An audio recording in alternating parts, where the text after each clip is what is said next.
since COVID, there's a big emphasis on the home, making it more personal because we've had this time to really sit in our homes. I mean, and also the functionality. And so I think there's a bigger importance that maybe we didn't place on that before COVID.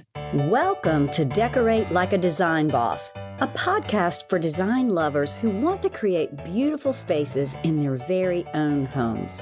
My name is Kimberly Grigg, and I'm a professional interior designer who teaches design lovers like yourselves how to decorate. And when I say decorate, I mean decorate like a design boss. If you're ready to create a space that your family loves and your neighbors can't stop raving about, well, buckle up, honey, because it's time to design. Hello, my design lovers and design enthusiasts, and I have a treat for you today. I am talking with Judy Pickett and Hilaire Martin, who are a mother-daughter duo. And they have a business in Raleigh, North Carolina called Design Lines.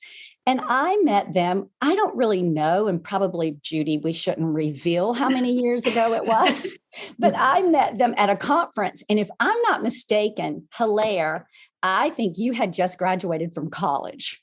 Yes. So that would probably be 08. Okay. So it's been a while. It's been a while. And yet, because we're North Carolina, South Carolina, I've kept up with you for years through social media and various things. And I've always admired your design aesthetic. And I've also always admired that you're a mother-daughter duo. Yeah. I think this is so cool. And I want to hear about it because I had this secret dream that out of 3 girls and 3 boys, that one would want to work with me. And yet I have 0. So tell me about this mother-daughter team and how that works. I got to go first, Kimberly, because she at a very early age, maybe 4, came in, put her hands on her hips and say, I don't want to be a designer because I don't want to work late and I don't want to have to deal with people. I mean, just like that. And she was just adamant, but she grew up and she had lots of talents to offer. And well, I remember coming in after school and seeing sales reps who now, I'm in the business, so I see them now. So they've known me since I was a little squirt. So that part's really, really cool. I didn't think I was going to be working with my mom. I think right out of college, my degree is in communications from Elon. And so I thought I was going to do the big city PR thing, go to New York, go to Chicago, work in an agency.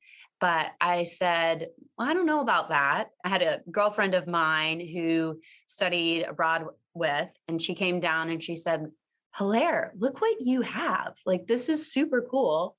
Why don't you work for your mom? And I was like, well, I could try. I'm not going to be a designer. I didn't get my degree in interior design.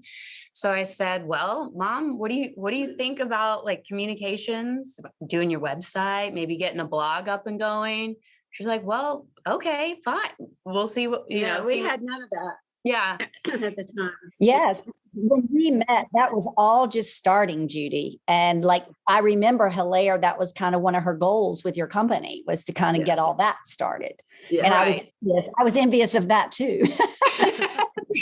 So basically we just had, we were willing to, try it and fail if it didn't work out, but I started out doing communications. And then over the years, I've taken on more responsibility, learned about project management. I learned about operations. And then now I pretty much oversee all the business side, all the communication side, working with vendors, working with clients to set up installs. So I can't do my job without the designers, and the designers can't do their job without me. So It's a ebb and flow.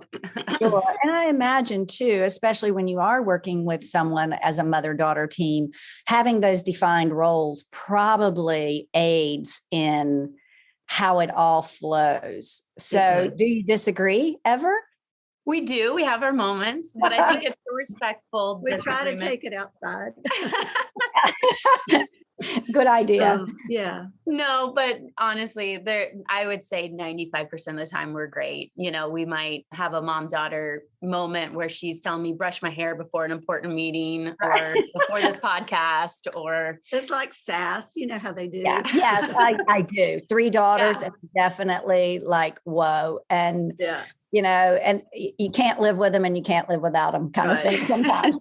So there's a time or two where there's some sass between us, but I think for a person her age, her work ethic is like phenomenal. I mean, I wouldn't expect that necessarily. Actually, my whole team is in their 30s.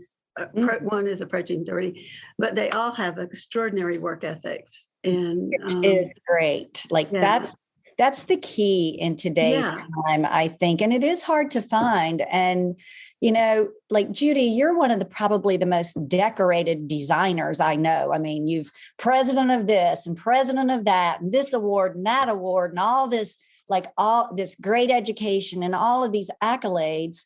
So when you do hire for your firm as a designer, are all of your designers equally or as educated? I mean, is that an important requirement, or is it more work ethic, or is it both? How does that work for you? No, they have to have the education. North Carolina just got licensure for interior designers, so they're in the process of taking in CIDQ.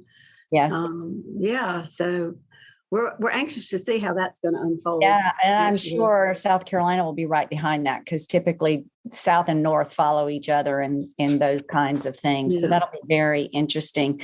And so, Hilaire, I know you handle more operations and the business side of things. And so how are things right now with supply chain? How are you responding to all of this? I hope you have some tips for me, because it is tough. Well, so I think it is tough, but I think there's multiple layers. First and foremost, we always are upfront with the client. We don't guarantee anything anymore.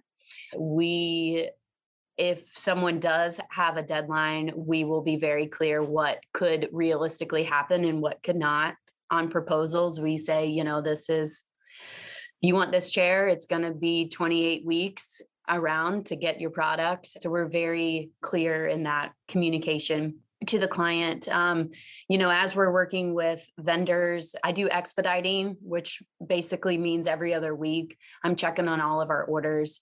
I know things move and shift constantly. So it's almost one of those things where you have to get accustomed to all the flexibility. Like you have to get used to the flexibility. Yeah. But I do expediting. I have help, our intern helps me with that too. All of us pitch in. Yeah. Oh, for sure. Absolutely. She helps some. Everybody, the team recently just helped, because we're getting to the point where we have mass projects where it just requires so much detail following up with vendors. I think long gone. And it's also, I think, difficult to let go of the time when we could pull a rabbit out of a hat and we could, just make something work kind of thing, or get a vendor to pull a favor or whatever. I mean, Judy, you and I have been in this business forever. And, it was not unheard of for me to call a rep and say, hey, listen, can you just slide that on the truck and I can get it Thursday, and that happened. And I have all of the delivery people in my phone, hey Ricky, can you bring this on Thursday? And kinds of things happened, and we can't do it anymore. It's a whole different thing. Are you all finding that you are using already made goods and doing things like reupholstering or repurposing or revamping, or are you still doing mostly just orders like we always have? Well, we are doing orders just like we always have. But what I find really interesting is what's old is new again.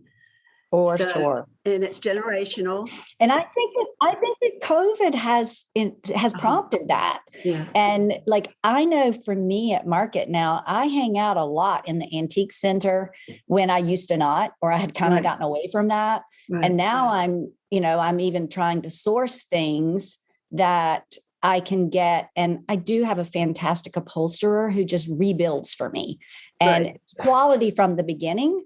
and then he ups the quality or repositions what's inside. And it turns out to be a gorgeous product that someone doesn't have to wait 28 weeks for from time to time. Yeah. And there's a dealer here that has beautiful designer and high-end furniture on consignment.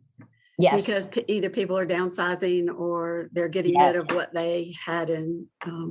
Yes. So I actually have found a couple great things in that with those ladies, and they have found things. So, I mean, I kind of have had to shift my thinking. And I think people are also shifting their expectation about the look. I think they are accepting more antiques. They are, especially, I think it's generational. I think the younger people, the use, reuse kind of mentality has kind of seeped into their consuming of furnishings and household goods.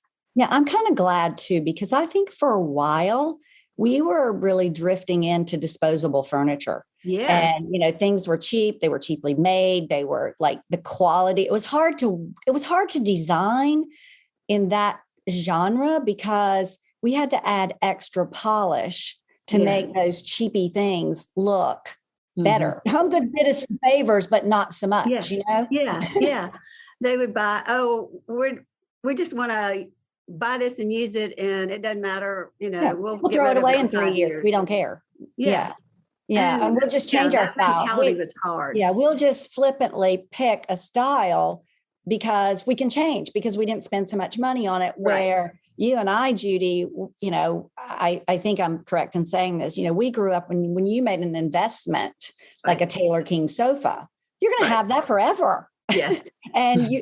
So you carefully select it and you carefully choose your upholstery. You can reupholster, and you probably would instead of discard. Some of these sofas and things that are purchased on that lesser level are, why spend the money on that kind of fabric and that amount of fabric, and why spend the money on an upholsterer when it's kind of junk to begin with? And so I feel that there is a shift in the marketplace, and I am really happy about that. Really happy. So let's talk a little bit about aesthetic, just kind of switching gears a little bit. And either one of you can answer this, but how do you describe your design aesthetic? Like what's your look, or do you have a look, or do you have a philosophy?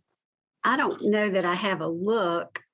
Some people tell me I do, but my philosophy is it has to be grounded in something historic, whether it's traditionally historic or contemporary or modern, but it has to have a sense of authenticity about it. It can't be just, like you say, thrown together from furniture stores or the big box stores and it look like it has a soul, you want to hold on to it. It speaks to you.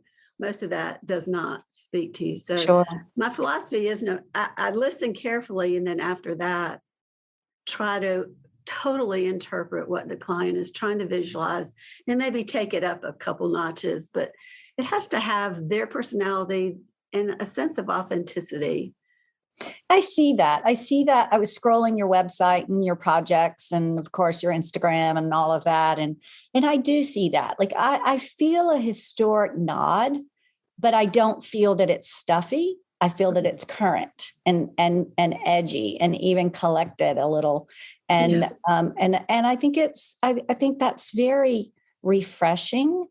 And especially you, like me, we're in the South, and there is a little history that goes along with that for most of my clients. Like, somebody will take a walk on the wild side and we do an all contemporary, but that's not the everyday for me. Maybe it is for you. I don't know, but it's not every day. It's more the other way. Like I want this. It's interesting in Raleigh, people are coming from everywhere and we have so many transplants. There is a core group of, folks that have been here for a long, long time, but it's hard to find those folks that grew up here.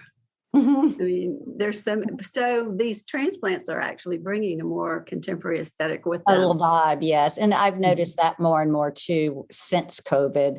because we're getting so many transplants. People want to be near the coast. People want to be able to go outside in case we ever have this kind of pandemic again, and yada, yada. So kind of tell me, for my listeners' benefit. So you guys get a client, you got an empty space. Then what happens? Like, what's it like? What's next? Kimberly, you have to listen. You have to try to interpret. There's a lot that they say and a lot that they don't say. You have to be observant. The space usually isn't totally empty, or the home isn't totally empty. And you have to get a sense of their lifestyle. Do they take care of things? Do they appreciate fun things? Are they just pretty loungy and, kind of very carefree? And that's a whole different approach. So you just have to really tune in. We say a lot of times too, we're lifestyle advocates and we understand human behavior. Yeah. I was talking to some college students yesterday on a panel discussion, and, telling them about that is, that's an important aspect, I think, as a designers you have to have. If someone is 5'2", for example, and can't reach high up cabinets, maybe in the kitchen, the cabinet drawers need to be more on a lower level, or you have 3 kids and a dog and you need durable fabrics or things that are not going to stain or soil or easily clean up. So I think there's a lot of things that as designers, we really have to be aware of. Yeah. And so I think once we get to that point where we listen, we understand the lifestyle of our client, then we start coming together in the creative process. There's probably, I can't even count on my hand how many projects that are not team related. Like, we work in teams all the time. Yes. We find that the creative process is very strong in that regard. So we're working, whether it's pulling fabrics and the design together, or there might be a lead designer and then the other designers help support. And what that looks like could be behind the scenes. It could be, people meeting while Judy might be traveling. So it depends. Every project is a little bit different, but the common thread is that it's team oriented. I sort of touch the process after we get proposals and deposits, and then I work from that to installation. So the designers are there through that. But I think it's really too understanding priorities for clients. I think the home has become, since COVID, there's a big emphasis on the home, making it more personal, because we've had this time to really sit in our homes. And also the functionality. And so I think there's a bigger importance that maybe we didn't place on that before COVID. Sure. And I think sometimes, to your point, Hilaire, clients don't always understand, and it is our job to teach them. They don't understand how important their lifestyle is. I think sometimes they go into this a little blindly, thinking, I just want it to be beautiful. And even if there is someone out there listening who is going it alone and they're doing their own thing, I, like you, can't emphasize enough. You need to do your homework about your life and how you really want to live before you ever look at the first object or item. And I'm working on an oceanfront project right now that is beautiful. We've built the house. It's beautiful. But I have to keep in mind that there's 3 busy girls and that live in the house, and that it can't all just be beautiful. It has to function. Plus, we have a big ocean to live with, and the ocean's hard on things. It's really like everything. Right. Yeah, the salt, the wind. You've really got to be careful. And like outdoor furniture, I'm terrified, and I'm drilling a company about, will this last? What is your guarantee? What is your warranty? Because I don't want to be back in 3 years. I want this to withstand. So I think sometimes careful planning is the best first step. And it sounds like you guys sort of approach the same way.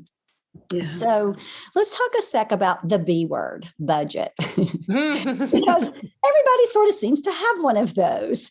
And I'm wondering, how do you, and again, I think that often clients and people that are decorating for themselves don't really have a clue as to what things cost. Even my own husband, he said to me, we're doing a personal bathroom renovation. He's like, well, we don't really need to do this. We don't really need to do that. We don't. And then the things he wanted to do, and I pointed out what the cost was, he immediately discounted that in his head. And I'm like, honey, it doesn't work like that. Things cost what they cost. So how do you guys help maneuver and help a client understand what their budget should be, not necessarily what they want it to be? Or maybe your clients are all better and they just say, Judy, just here's my checkbook, spend my money. Well, no, not. We do have some that are not as budget conscious, but everybody has a limit, right? I mean, there's not an unlimited budget ever. So sometimes if they make a list of everything they want, I'll start to actually itemize and put numbers to it. Oh, you want a sofa? Well, yeah. And they'll tell me what they want. And I'll say, okay, that'll be between this and this. And I'll start giving them ranges. And so they'll have a low and a high. And I'll say, we'll probably fall somewhere in that number. Just do a quick cost analysis for them. Right. Sure. And I think too, not that it's an eye-opening experience, because when someone says, well, how much on average does a sofa cost? And I said, well, that's all relative, because I could give you a beautiful 84-inch sofa with you're going to put your fabric on there, and it could be anywhere from $2,000 to $4,000, or we could do a custom sofa with a fabric on there, and it could be $10,000. I mean, it's all of how much the client wants to spend, or how much we call it budget. When we talk about budget, or when we have to look at numbers, we say we need a value engineer. Like, what do we need? What do you want to splurge on? And what do you not necessarily don't want to splurge on, but maybe not cost? Or what's important? What's important? What's important to you? I mean, they say, well, I don't know what my budget is. And I say, well, if you send me out to buy a car, I can buy a $15,000 car, or I could buy a $150,000 car. Great analogy. I need to know. They're both cars. They both get you around. Right. So we kind of help them through that if they are just kind of in that discovery area. Yeah. For sure. And so do you have any tips for people on things they can do that are lower budget, but have a nice impact, that make things look a lot better, or that look more expensive? Well, the easy answer to that, Kimberly, is paint. It's paint. That is one. Right? Yeah, for sure. That's the one thing that has the biggest impact for the lowest cost. I mean, sure, for sure. And with all the stick on things, they can get a really good idea. Yes, and even doing things with paint, and with YouTube and the internet and all the tools of that we have available. Paint. I used to say to people all the time, paint some stripes, because at least you'll have some movement, and you will, it's 2 cans of paint. So we've spent less than $50 in a Saturday, and we had to tape some things off, but now you almost have instant texture, and what a bang for the buck. I think that is a really great idea. So do you have things that every room must have? Are there 3 things that you think, every room needs this? Good lighting, good levels of lighting, one comfortable chair. It can all be pretty, but there has to be at least 1 or 2 really comfortable chairs. Right. And I think it has to have the right balance of color. I mean, it could either be no color or it could be full of color, but it just has to be the right combinations of color. So since you brought up color, one of my favorite topics, and I see that your work really does run the gamut. You have some colorful things. I guess one of the things I noticed from your site is that you are very individual. You design for a person, right, and for what their needs are, versus here's my style. Hope you like it. And you picked me because of my style. I can't design like that either, because I can barely do the same thing twice. So I understand that, and I see it. I think it is very apparent in your work. But speak to me about how you derive at a color scheme or color in a room. How do you determine, do you put color on the wall or are you getting color some other way? If we need rugs, those are usually the hardest things to do. So a lot of times I'll start on the floor and that'll kind of direct. You can tell people's natural coloring, like looking in their closet, Sure. what they look good in. We're not going to put a client with your coloring, the warm tones, into this cool purpley gray kind of. I mean, she would be very unhappy and she'd look awful. Right. I used to pick wall color based on people's eyes. I did that for years. Well, eye color actually is a true indication of what usually the people will like. Yes. Seriously. Agreed. I think it's such a simple thought, but I would often, especially in my early years when I wasn't as confident as a designer and I was still learning things, I would look at people and I would imagine them in the colors that I was suggesting. And if they looked pretty, I felt like it was going to be a win. And if they didn't, it was off. So it sort of sounds like that's what you're saying. I didn't learn that anymore, but it's kind of a cool little trick, I think. Exactly. Yeah. So I recently have a go-to paint color. I use it a lot because I painted the exterior of my house, a Benjamin Moore OC59 vanilla milkshake. And I've never been one to repeat a lot of anything, including colors. Like, it's just not what I do. I'm not a repeater. I used to have a jewelry business and it was horribly unsuccessful because people would order and I couldn't do it again. So I could only do this design one time. Right. But I have found that vanilla milkshake has become a go-to color that I rely on. Do you guys have go-to colors that tend to show up often or not? No, there are. And I'm trying to name them. You like the accessible beige, right? Accessible beige. Well, not really. No. Okay. Never. Used to. Yeah. I think we're all a little bit tired of those beiges. Yeah. The grises. There's one called Drift of Mist. And I think it's Drift of Mist. Drift of Mist. Yes. And it's not gray and it's not brown and it's light. So it's refreshing, but it's not heavy. And it has become one of my go-to colors because truthfully, since you fessed up, I painted my living room, dining room that, and it's just pleasant. It's just. Yes. Easy to live in, easy to work with.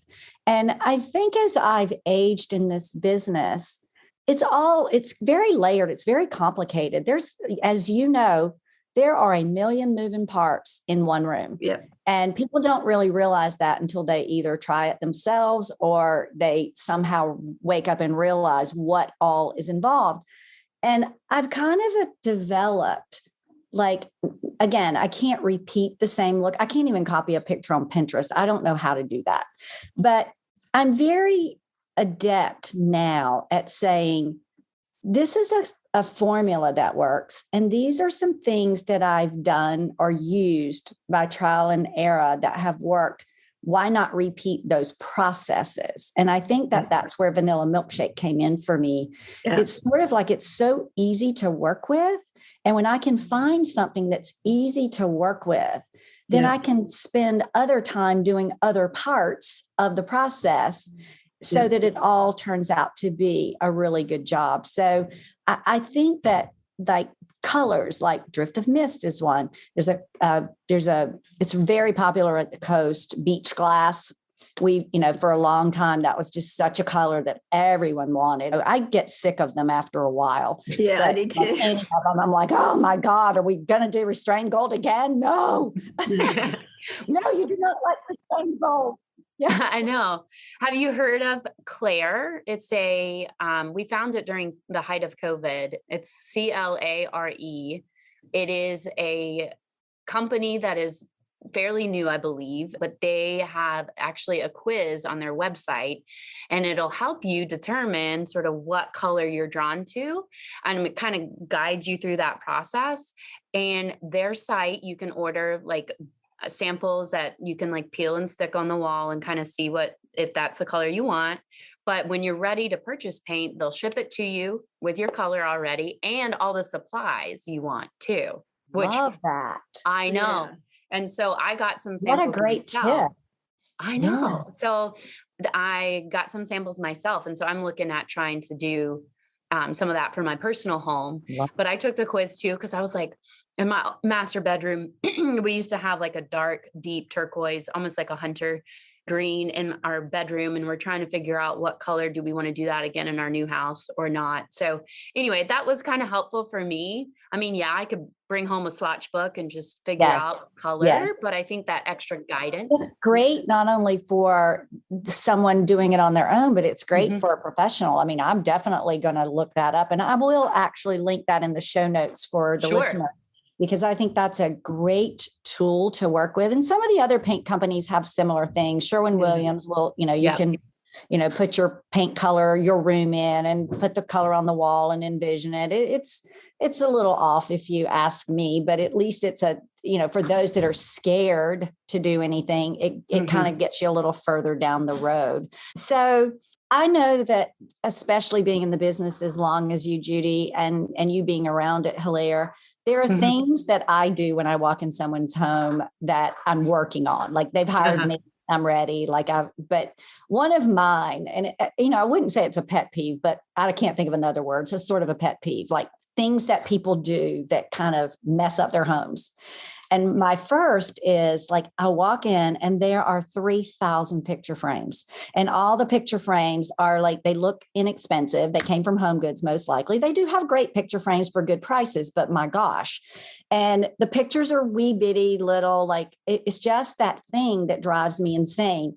What kind of things do you immediately pick up on that people do that maybe they don't know better? I think you hit on one, and not necessarily the frames, but they might have good furniture, but they've stopped and they have cheap lamps or cheap accessories, wall hangings. And it's like, whoa, this could be so much prettier if yes. I think the accessories make it hard. I agree. And I think that's where people sometimes are a little crippled.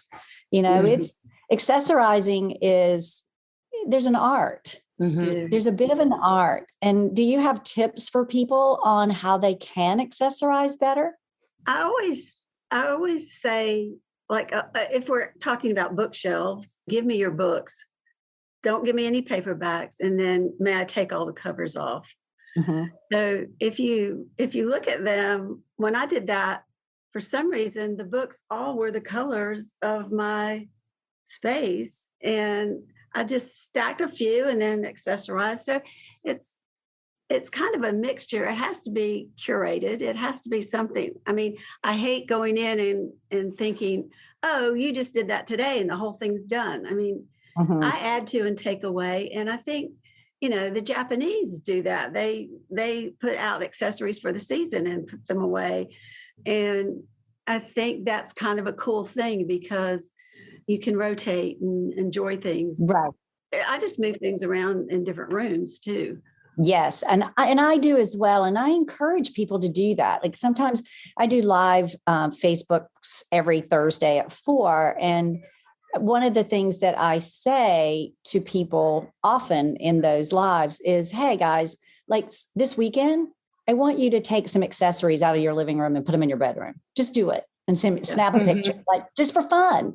Like it's amazing what happens when you spend a little time mixing it up a little bit. And I think that's what you're saying, Judy, is, don't be afraid. Like, take your covers off your books and pop some new accessories up until it looks right. And then if it doesn't look right, it's not, you didn't nail it down. Just move it. Right. It's not glued in. Well, for my perspective too, I think another one is also think about like the decluttering of the space. Like if you're in a room, sometimes if we're going in to even do like a photo shoot and we want to style it, I think sometimes being conscious of that just as a homeowner or even as just a person, you want to take some of that out and only put in what is the best and what you love. Like if you find yourself, a prime example, my husband and I, we found ourselves collection of all the mail, and then the dog's leash, and then the kids' shoes in the mudroom. So it's like, how can we make this, goes back to our point of like lifestyle advocate, how can we make this more functional? And so we created a system, a certain area for the mail. And then, so, so that sort of helped us. And to the design point is like, take a few areas of your house throughout a couple weeks or months or whatever, however, and just literally take everything out, whatever space it is, closet, bookshelf, look at it and only look at everything. What do you not care for anymore? And put back what you love. For sure. And even, I think even one step further is like, I'm an artist, and the paint supplies, I promise, when I go to bed at night, they multiply. Like, I wake up and there's more paint supplies. I promise it's that. I'm not a hoarder. Ha. And so in any event, to have some system and to have some order, because I have that side of the brain that works too, I decided to use my massive collection of blue and white porcelain to hold things. So my point is, I'm encouraging people to think about how you can make the lifestyle portion that you all advocate for so beautifully. Take that lifestyle portion. How can you now make that pretty? How can you use things in a pretty way? And if that's something that you want to go shop for at some of the discount stores or whatever, you can pull in some great pieces, or go high. Edith Ann Duncan was on the podcast a week or so ago, and she was talking about, at this stage, she wanted to have all of her functionality be beautiful to her. So she uses a china cup in the morning to drink her coffee. Her husband's mouthwash is in this beautiful decanter. She likes to pull out her silver and serve things on a silver tray. And actually, I do too. I mean, I feel so special when I do those sorts of things. And I think, marrying that to what you're saying about, how do you live? We can't help it. We have dogs and kids, and they have shoes and clutter and toys and things. And but how can you approach that from a pretty way? Right. Because not only is it that nice aesthetically for you, you're teaching your children how to live beautifully, I think. Yeah. And functional as well, too, for sure. For sure. So do you guys think that creativity can be learned? A formula can be learned to create, but I don't know that creativity can be learned. Okay, good point. And how would someone get a formula? I think they'd have to do self-study. And I mean, I think the formula for would be different for every person, but start studying things that you like. Why do I like that? It's orderly, it's symmetric, it's not symmetric. Symmetry is easy. Asymmetry is not easy for balance. So go back to the principles of design school. For sure. Sure. And practice. Scale, proportion. Yeah. I mean, and training your eye. I mean, training your eye, yes. I think anything that you really want to do is possible, but there's different levels of how willing you are to do those things. Right. How far are you going to go? How far are you going to dive in? Because, I've always heard, and I do believe it takes 4 years to be an expert in anything, but I think you can achieve expertness, if that is such a word, but you can't achieve that level on anything that you truly have a passion for and you truly develop it. And I don't think, some of us do come out of the womb being creative and we're just born that way. But I do feel like, and some of us will always have more degrees, but a lot of that is because I'm genuinely interested in creativity, from my whole heart. And while, some of my children have lots of creative sparks, they're not as genuinely interested. So they've gone in another direction. And so in any event, I just wondered how you felt about that. So what inspires you guys? Great clients inspire me. Nature inspires me. I think, especially here at springtime, colors are just amazing in nature. It always inspires me, whether I'm in the mountains or at the beach or wherever. I think one thing that inspires me are my twin granddaughters, how they put things together, like go get dressed, and they'll come out and they'll have all this stuff on, and I'm going, whoa. And it's like their style of the day. And I'm thinking, well, I guess it does work, but I never would have done it, so. Fun. How old are they? They're 6. So these are your girls, right? Yeah. How fun is that? Are they identical? They're fraternal. Okay. Yeah. Wow. Yeah. What fun. Yeah. I think for me, what inspires me, I mean, yes, nature. I love hikes, being outdoors, camping, but I think also just hearing other people's stories. I truly, hearing their stories, what they are passionate about. I love traveling, which has obviously taken on a different role. And instead of maybe going to Europe, maybe I'm going an hour away and I'm finding something completely new and different. So, yes. Yeah. So what are your personal home styles like? What's your house like, Judy? Oh, I just moved right before COVID. I downsized into this beautiful condominium project. Traditional. We were the designer of record, and the developers, where's yours? Pick yours out. But it's kind of everything I brought could fit in one room, and then I bought everything new. And, Kimberly, when have you done that? I mean, when, as a designer, you just kind of accumulate from show houses and, Sure. When do you get to actually pick out furniture I love that it. you want? Right. I love that. I love that. It was very cool. But I kind of have always loved greens and corals and different shades from very bright to very subtle. And they have followed me since I was 20, and I'll be 70 this year, and they're still following me around. So I think that, whether it was cool or not, or whether it was in or trending, I always kind of stayed with those, spring greens and whites and corals. Love it. How about you, Hilaire?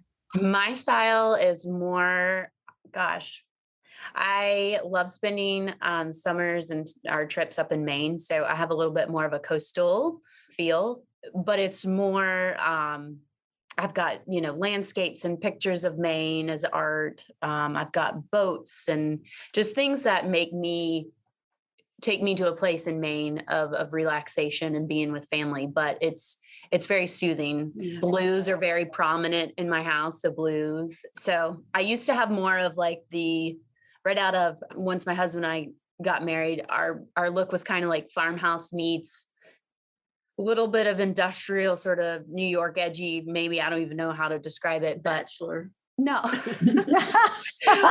But now we moved right before COVID as well too. And we've just slowly built the aesthetic of that. And I paint as well too, not as frequently as I would like, but some artwork of mine is up and children's artwork and stuff. So it's just everything that I love that's in my house reminds me of, something that feels good. Love that. Love that. So I have one last question for you guys, and I could talk to you all day, but I feel like I need to be respectful of your time. And so the question is, if you had a hashtag that would describe your legacy of design, what would it be? And you guys can answer this individually or together or however you want to, but what would your hashtag of your legacy be? It's a hard question, isn't it? That's a really hard question. I know. I don't even know what mine is. Gosh, I mean, something along the lines for me would be like, something about joy, living with joy. Hashtag a life well lived. Yes. Yeah.